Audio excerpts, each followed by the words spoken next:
Saludos hermanos y amigos, hoy lunes 7 de marzo. Continuamos el estudio de la lección número 11, Jesús el autor y consumador de la fe. Para memorizar, puestos los ojos en Jesús, el autor y consumador de la fe, el cual por el gozo puesto delante de él, sufrió la cruz, menospreciando el oprobio, y se sentó a la diestra del trono de Dios. Hebreos 12:2.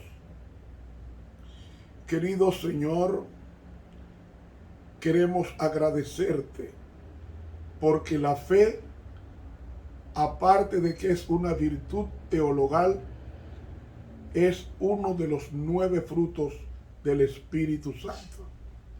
Por lo cual te suplicamos que aumente nuestra débil fe. Amén. Para hoy lunes, por fe, Abraham. ¿Recuerdan ustedes que ayer hablamos de que en el griego la palabra fe es pistis y representa fidelidad más que creer? Porque los demonios creen en Dios, pero no obedecen. Ellos tiemblan, dice Santiago, pero no obedecen. La fe nos lleva a la obediencia. De lo contrario, no es fe. Se llama presunción, que es la falsificación satánica de la fe. Leeremos ahora Hebreos 11, no todo, solamente los versículos que nos van a identificar qué es fe. Y veremos si estos aspectos de la pistis o fe están en nosotros para poder triunfar como triunfó Jesús, que la iglesia tendría la fe de Jesús para pasar por el tiempo de angustia sin negarle. Vamos a leer Hebreos capítulo 11. Y quiero decirles que la fe no es la causa de nuestra salvación, sino el efecto de la salvación. Comencemos con Hebreos capítulo 11. Capítulo 11. Es pues la fe la sustancia de las cosas que se esperan, la demostración de las cosas que no se ven. ¿Qué sustancias se esperan? Se espera la herencia eterna. Y la demostración, la mejor traducción es prueba. La prueba de la herencia eterna. Recuerden, no existe fe ciega. Subrayo, no existe fe ciega.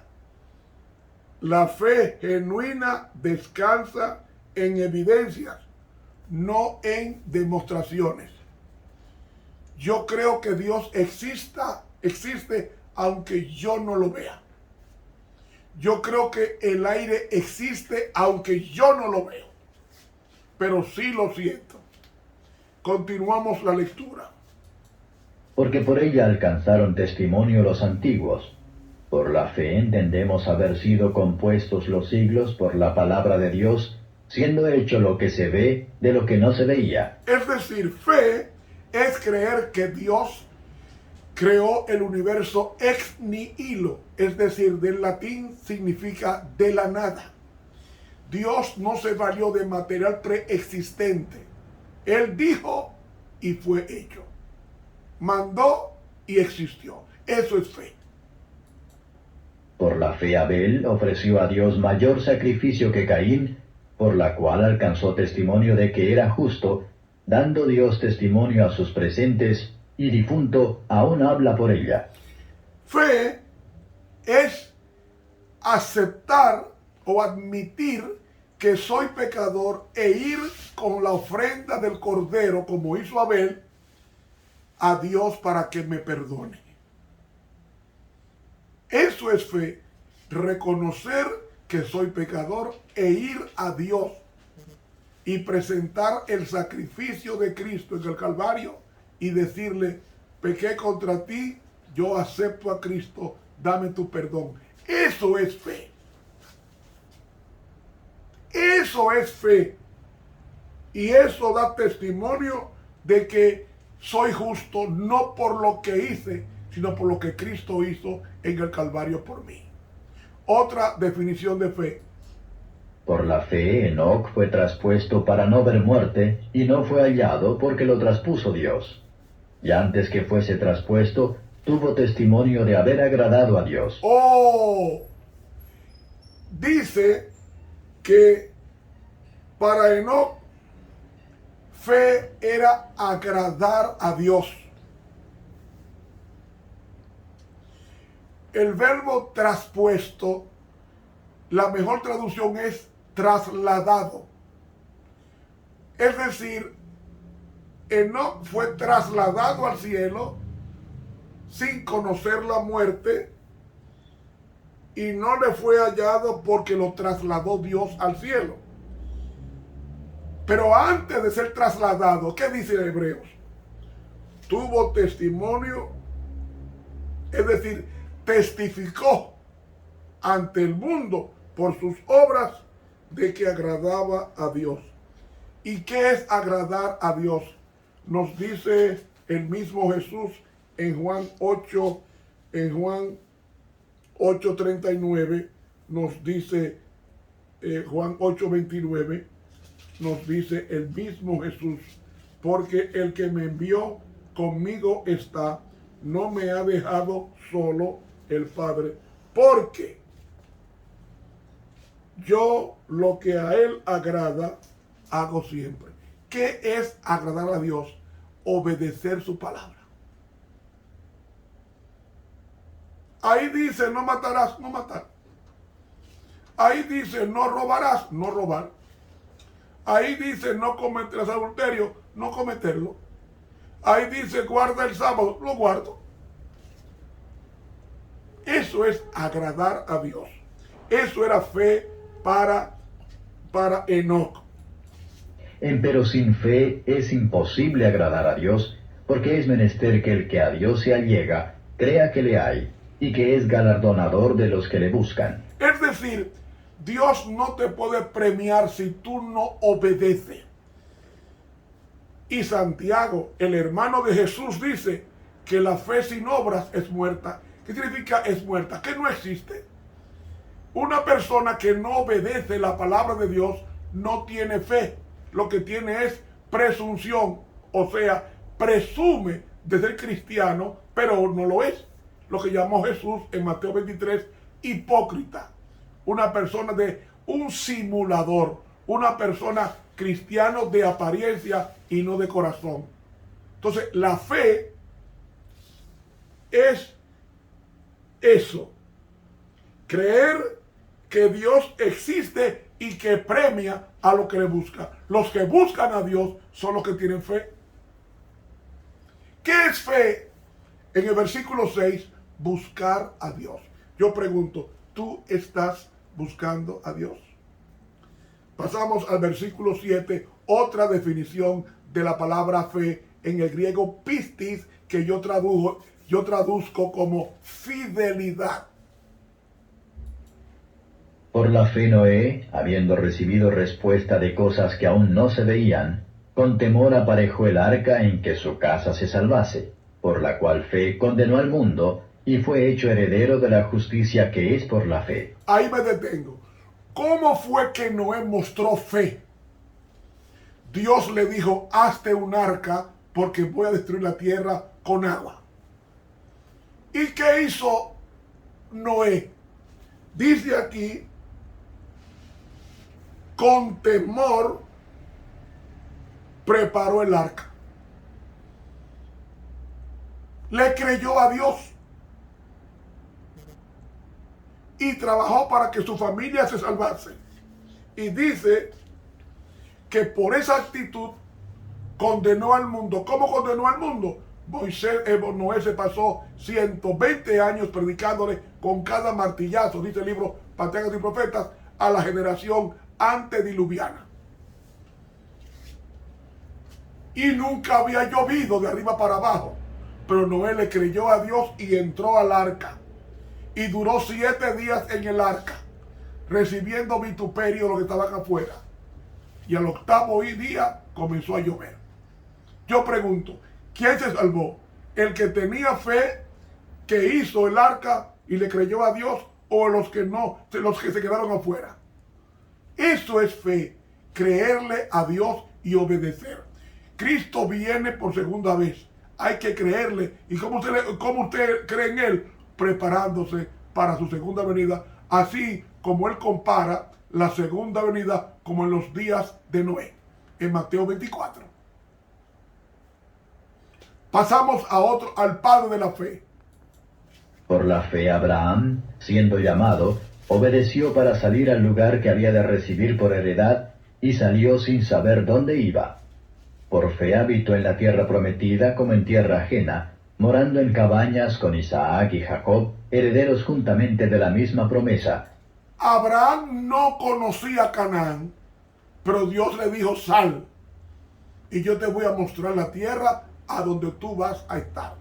Y cuando llegó, él vivió en cabañas siendo un hombre multimillonario, vivía en tiendas, no hizo ningún monumento, le creyó a Dios porque era transitorio, como somos nosotros, somos transeúntes y transitorios en este planeta. No debemos hacer de esta tierra nuestro lugar permanente, sino trabajar y vivir porque estamos de paso, de tránsito, porque Cristo viene a buscar a los que tienen fe.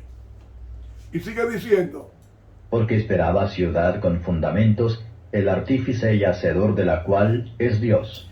Él no hizo una mansión de 40 millones ni de 50 millones, y Abraham tenía dinero para hacerla de más de 100 millones de dólares. Pero Abraham dijo: no, yo voy a vivir en tiendas porque yo estoy pensando en la Canaán celestial, que es de oro y es mía. No estoy condenando a la gente que tenga casa, hay que tener su techo. La sierva de Dios dice en el hogar cristiano que debemos tener nuestras casas, pero sencillas, no fastuosas. Casas sencillas como la casa de Abraham, que eran tiendas sencillas porque era peregrino y extranjero, porque él creía que había una ciudad con fundamento que estaba en los cielos y él quería vivir allá. Por tanto, invirtió para esa causa. Por la fe también la misma Sara, siendo estéril, recibió fuerza para concebir simiente, y parió aún fuera del tiempo de la edad, porque creyó ser fiel el que lo había prometido. Una mujer que no tenía el ciclo menstrual, tenía 90 años, Sara, que así que se pronuncia en el hebreo, Sara, no Sara, pero se castellaniza como Sara. Pues Sara tenía 90 años y su regla menstrual la había perdido, pero le creyó a Dios. Y como le creyó a Dios que le había visitado su casa, le creyó a Dios, Dios premió esa pistiz, esa fidelidad de la promesa de que el próximo año tendría un hijo, y así fue. Por lo cual también de uno, y ese ya amortecido, salieron como las estrellas del cielo en multitud, y como la arena innumerable que está a la orilla del mar. Como mortecino, mis hermanos, Abraham tenía 100 años. Abraham no podía procrear. Pero Dios, un hombre de 100 años, lo hizo procrear. Y procreó tanto que tuvo a Isaac. Y no solamente eso, sino cuando su esposa Sara murió, muchos años después, él se casó con Setura, su tercera esposa, cuando él fue viudo, y tuvo 6 hijos. Esos hijos no era porque él era fértil, no. Eso fue la bendición de Dios que vino a través de Isaac, que era estéril, y Dios lo hizo fértil para ser bendito Isaac, y a través de Isaac toda la tierra. Y cuando muere su esposa, él se casa con Setura o Keturá, como se pronuncia en el hebreo, y tuvo 6 hijos. Es decir, Abraham tuvo 8 hijos. Un hombre de 100 años no puede ser. Su primer hijo, Ismael. Segundo, Isaac. Y luego 6 con Setura o Keturá, su tercera esposa. ¿Y saben ustedes qué edad murió Abraham? De 175 años. Los hombres de fe duran mucho, salvo excepciones. Conforme a la fe murieron todos estos sin haber recibido las promesas, sino mirándolas de lejos y creyéndolas y saludándolas y confesando que eran peregrinos y advenedizos sobre la tierra. Muchos han muerto con la esperanza de la segunda venida de Cristo. Mi madre descansa en su tumba, esperando la segunda venida de Cristo. Mi abuelo descansa en su tumba, esperando la segunda venida de Cristo. Mi primera hija descansa en el cementerio, esperando la segunda venida de Cristo. Y todos los hermanos que han muerto, el pastor White, Elena White, Luke Boró, el pastor Andrews y todos esos pioneros del mensaje están descansando, esperando la segunda venida de Cristo, cuando sus cuerpos de bajeza, porque están hechos huesos o polvo, se van a levantar cuando Cristo los llame por sus nombres, según 1 Corintios capítulo 15. Yo hago una pregunta, hermanos. ¿Dónde está el cadáver de Adán? ¿Usted ha pensado en eso? ¿Dónde está el cadáver de Adán? Mire, el cadáver de Adán, que murió a la edad de 930 años, el cadáver de Adán en el diluvio fue esparcido por el mundo entero, hecho polvo. Porque desde Adán hasta Noé, 1656 años transcurrieron. Y Adán, su osamenta, está esparcida en el mundo entero. Pero cuando Cristo venga en gloria, lo va a llamar por su nombre y Adán se va a levantar. Donde quiera que esté, sea polvo o hueso, se va a levantar para recibir la corona inmortal de la vida eterna. Seguimos. Porque los que esto dicen, claramente dan a entender que buscan una patria, que si se acordaran de aquella de donde salieron, cierto tenían tiempo para volverse. Empero deseaban la mejor, es a saber, la celestial, por lo cual Dios no se avergüenza de llamarse Dios de ellos, porque les había aparejado ciudad. Dios está preparando una ciudad para los que tienen fe, es decir, para los que obedecen. Los demonios tienen fe, pero no obedecen, por tanto no es fe, es presunción. Y la presunción, dice la pluma inspirada en el mensaje 3 tomo 1, que es la falsificación satánica de la fe. Vivir una vida diferente a lo que yo predico, eso es presunción. Y la presunción es la fe satánica o falsificada por Satanás.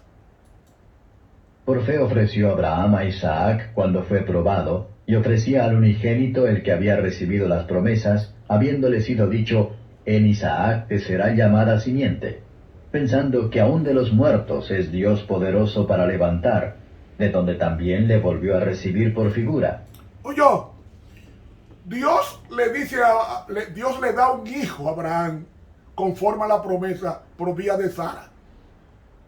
Porque Ismael lo buscó a Abraham y no era promesa de Dios, fue producto de la copulación de mamá con papá. Pero Abraham, que su mujer no tenía menstruación y él no podía fecundar, ambos fecundaron para sacar a Isaac como hijo de la promesa. Y cuando el niño ya tenía 18 años, Dios le dice a Abraham, vete al monte Moriah, que el monte Moriah era después, siglo después, el asiento del templo de Dios, el templo de Salomón, y vete allí y mátame a tu único hijo, único en el sentido de que era el hijo de la promesa, no el hijo de mamá y papá por copulación, como pasó con Ismael, que era el primogénito. Y Abraham creyó en Dios y le creyó tanto que él dijo, bueno, como él me dio este hijo en mi ancianidad, él es capaz de yo ofrecerlo como holocausto para él y hacer posible que él me lo resucite. Primera resurrección que menciona la Biblia es la resurrección de Isaac. Y cuando Abraham levanta el cuchillo para sacrificar a su hijo, Dios le detuvo la mano y le dijo, ya detente, Abraham, ya yo sé que tú no me niegas nada porque no me negaste el hijo que tú más quieres. No me lo has negado. Por tanto te bendeciré y en ti serán benditas todas las naciones de la tierra. ¿Cuándo esas naciones serían benditas? ¿Cuándo? A través de la simiente prometida, que no era Isaac, sino sería Jesús, la simiente prometida que menciona Gálatas capítulo 4. Dice Génesis 22, versículo 11. Versículo 9. Vamos en el 11. Entonces el ángel de Jehová, ese ángel de Jehová es Cristo, le dio voces del cielo, dice el profeta y profeta, página 130, que Dios le detuvo la mano por vía del ángel a Abraham y dijo, Abraham. Abraham era un símbolo de Dios Padre. Y él respondió, heme aquí. Esto indica urgencia. Y dijo, no extiendas tu mano sobre el muchacho, porque el muchacho era símbolo de Cristo. Según Mateo 27:35. Ni le hagas nada, que ya conozco que temes a Dios. El verbo temer es yaré. El mismo que se usa para Job 1, que era un varón temeroso de Dios. Y Salomón, temer a Dios, revela en Eclesiastés 12:13, revela que temer a Dios es obedecer su palabra. Porque ya conozco que temes a Dios, pues que no me has rehusado tu hijo, tu único en el sentido de la promesa. Y luego le dice, ahí vio Abraham un cordero que estaba enredado en un árbol, y entonces sacrifica el cordero en vez de su hijo. Y entonces dice el versículo 16, por mí mismo he jurado, dice Jehová, que por cuanto has hecho esto y no me has negado tu único hijo, y único en el sentido de la promesa, bendiciendo te bendeciré, y multiplicando multiplicaré tu descendencia como las estrellas del cielo y como la arena que está en la orilla del mar, y tu simiente poseerá las puertas de sus enemigos. Porque las puertas eran que se hacían los juicios de las ciudades. Y el versículo 18 termina, en tu simiente, o sea, en tu descendencia, serán benditas todas las naciones de la tierra, por cuanto obedeciste a mi voz. El verbo shamá, que es obedecer. Entonces, el padre de la fe es Abraham, porque le creyó a Dios y no le negó nada que Dios le pidiera. Y entonces en la simiente que vendría de Isaac, vendría Cristo, la simiente prometida, y a través de Cristo todas las naciones serán benditas cuando Cristo, primero con las conversiones de millones de personas hasta el sol de hoy al Evangelio, y segundo, cuando Cristo venga y establezca cielos nuevos y tierra nueva. Benditos todos aquellos que le creen a Dios. Hermanos, qué bueno saber que por fe Abraham obedeció y no le negó nada. Pidámosle a Dios que nos ayude, que Él nos ayude a no negarle nada, como Él pide una sola cosa en Jeremías: dame, hijo mío, tu corazón. También está en Proverbios: dame, hijo mío, tu corazón. Démosle a Dios el corazón, es decir, la mente, y Él hará grandes cambios, como lo hizo con el patriarca Abraham. Que Dios nos bendiga. Estuvo con ustedes el profesor Ramón Romero. Suscríbase a este canal de YouTube Ramón Romero y dele clic a la campanita e invite a otros que se suscriban. Está contribuyendo con esto a que otros conozcan el Evangelio eterno. Estuvo con ustedes el profesor Ramón Romero.